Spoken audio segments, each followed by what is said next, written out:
আসসালামু আলাইকুম এভরিওয়ান, কেমন আছেন সবাই? আশা করি সবাই ভালো আছেন। আলহামদুলিল্লাহ আমিও ভালো আছি। আপনাদের মাঝে আরও একটা নতুন ভিডিও নিয়ে আমি হাজির হলাম। আশা করি আপনাদের সবার ভালো লাগবে। চলেন তাহলে আজকে ভিডিওতে কী কী করি আপনাদের দেখাচ্ছি।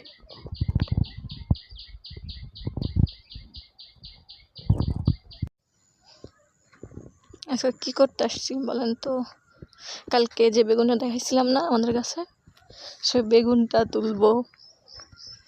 তাই বেগুনটা তুলে ভাজি করে খাবো। এই যে এখানে দেখা যাচ্ছে, এই যে সাদা সাদা, আপনার একটা জিনিস দেখায়, দেখছেন আমাদের বাড়ির সজনা গাছে ফুল আসছে, সুন্দর না? এই যে আরো আছে,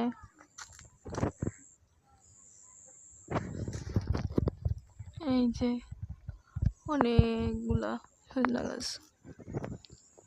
চলেন তুলে আপনাদের বেগুনটা তুলে আমাদের গাছের।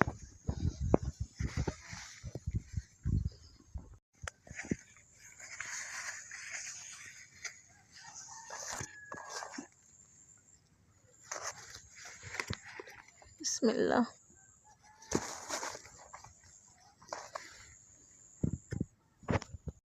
গাছের তাজা ফ্রেশ বেগুন, প্রথম বেগুন আমাদের এই গাছের।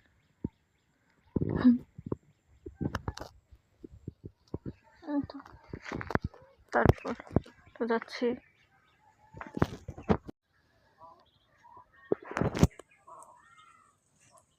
এই তো এই যে মাছ দেখতে পাচ্ছেন, এই মাছ কিন্তু আমাদেরই ঘেরেন। আজকে এই মাছ, তারপর ওই যে একটা চিংড়ি মাছ দেখতেছেন, গলদা চিংড়ি, তারপর একটু আগে যে বেগুনটা তুললাম আমাদের গাছ থেকে, সেই বেগুন। বলতে পারেন মাছ এত ছোটো ছোটো টুকরো কেন আর কি। আমি আজকে এই মাছটা আর কি তেলে ভাজি করে খাবো, এই মাছ এই বেগুন।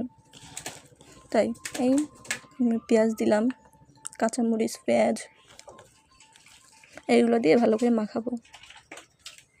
মাখানোর পর তারপর আস্তে তেলের উপর বসাই দিব। এই যে মাখানো শেষ। এইখানে আমি ভিডিও একটু স্ক্রিপ্ট করে গেছি আর কি, ভিডিওতে চালু হলে আমি তা খেয়াল করে নাই, বুঝছেন? ভাবছি হচ্ছে ভিডিও। এর মধ্যে আর কি মাখানোর আগে দিছি হলুদের গুঁড়া, মরিচের গুঁড়া, তারপর হচ্ছে যে লবণ, তারপর দিয়ে এগুলো দিয়ে ভালোভাবে মাখিয়ে নিয়েছি, মানে ভাজার জন্য প্রস্তুত করে নিয়েছি। এই তো তারপর হচ্ছে পেঁয়াজগুলো আলাদা করে রাখছি, মাছ আর বেগুন আলাদা করে রাখছি। এই যে এখানে একটু ঢং করলাম আর কি। এই তো ফ্রাই প্যান এবার হচ্ছে যে বসাই দিলাম। এবার ফ্রাই প্যান গরম হলে তেল দেব। এই যে তেল দিলাম। এবার তেল গরম হওয়ার পর মাছগুলো দিয়ে দেব।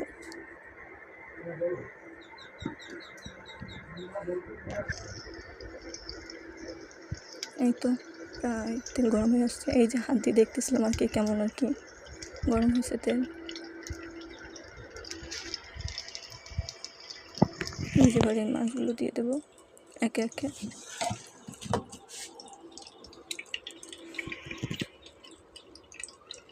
আজকে আসলে আমার ভুলটা ক্ষমার চোখে দেখবেন, বুঝছেন? বা সাইডের জিনিসগুলো ভালো না, ভালো দেখা যাচ্ছে না পরিবেশ। এই যে তেল গরম হয়ে গেছে, মাছগুলো এবার আস্তে আস্তে তেলের উপর বসাই দিলাম। আচ্ছা, আমার ভুল ত্রুটিগুলো আপনারা ক্ষমার চোখে দেখবেন। এই ভিডিও ধারণ করার সময় এক হাত দিয়ে ভিডিও ফোন ধরা ছিল আর এক হাত দিয়ে কাজ করতেছিলাম। এই তো আস্তে আস্তে মাছগুলো সব দিয়ে দিচ্ছে।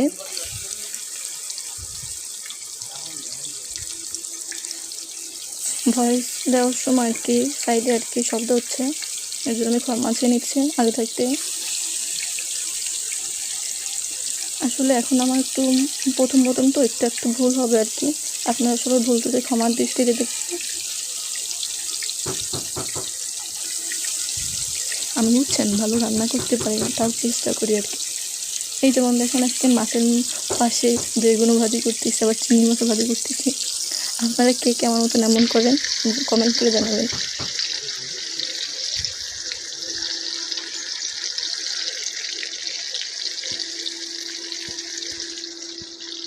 এই তো ভালোভাবে নাড়িয়ে আর কি ফ্রাই প্যানটা, তারপর তেল গরম আর কি মাছের চারোসাইডে লাগাই নিচ্ছে যাতে ভালোভাবে মাছ ভাজিটা হয়। তো এবার একটু কিছুক্ষণ ঢেকে দেবো। হয়তো আপনারা অবাক হতে পারেন যে মাছ ভাজি করতে গেলে আপনার ঢেকে দেওয়া লাগে নাকি, বাট আমি দিই, কারণ তেল ছিটে উঠে আমার ভয় লাগে অনেক। তাই এই তো কিছুক্ষণ পর উঠালাম। এবার হচ্ছে মাছগুলো একটু উল্টেই দেবো। এই যে উল্টে দেওয়া হচ্ছে, কালারটা কিন্তু অনেক সুন্দর আসতেছে, তাই না?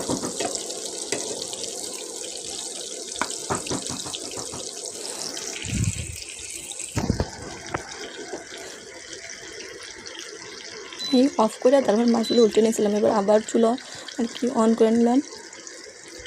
আমি আর কি ভয় পাই, বুঝছেন, তেল ছিটা আসে তো, তেল ছিটা পড়লে তারপর ভয় পাই অনেক, অনেক গরম তেল যে, এই কারণে আর কি চুলা অফ করে তারপর মাছগুলো উল্টে নিচ্ছি।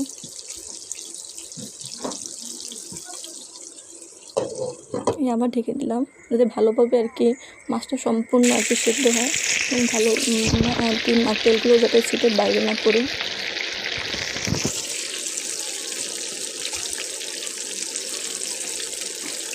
এই যে এইখানে আমার হাতা খুঁজে পাচ্ছিলাম না, তারপরে এই হাতা দিয়ে ঠিক আছে। এই হাতাটা ভালো, অনেক আগে। এই যে হাতার উপর যে ভাত লেগে আছে আমি খেয়াল করি আর কি, এইটা দিয়ে আর কি ভাত যখন রান্না করছে আর কি মাছ ভাজিটাকে, তখন আর কি এইটা দিয়ে আর কি ভাত নাড়াইছে, তাই ওই ভাত লাগে আছে। এই তো একে একে সবগুলো মাছ তুলে ফেলতেছি। এবার মাছটা প্রায় হয়ে আসছে। এবার এই পেঁয়াজ আর এই কাঁচামরিচগুলো ভেজে নেব। এগুলোতে কিন্তু হলুদ মরিচ মাখানো হয়েছে, মাছ ম্যারিনেট করার সময় এগুলোকেও হলুদ মরিচ দিয়ে মাখানো হচ্ছিল, আপনারা তো দেখছেন। কমেন্টে বলে যাবেন কিন্তু আমার মতন কে মাছ ভাজি তারপর এই পেঁয়াজ ভাজি ভালোবাসেন খেতে। আর তারপর যদি আমাদের মতন এমন ফ্রেশ মাছ পাওয়া যায় নিজেদেরই বাসায়, তাহলে তো কোনো কথাই নেই। এই যে এখানে মাছ উঠানোর চেষ্টা করতেছি, এইখানে একটা মজার ঘটনা ঘটে গেছে দেখবেন।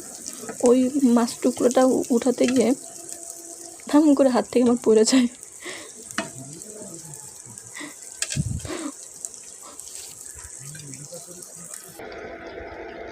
একদম আমার গায়ে পড়েছে। এই তো মাছগুলো সব তুলে ফেলাইছি। এবার শুধু চিংড়িটা একটু কুক করে নিচ্ছি আর এই পেঁয়াজ ভাজি। আপনারা খেয়াল করছেন আমি কিন্তু চুলাটা আবার অফ করে নিচ্ছি। এই হয়ে গেছে আমার রান্না তো না, ওই ভাজি আর কি। এই যে ফাইনাল লুক। এই যে একটু ঢং করলাম আবার।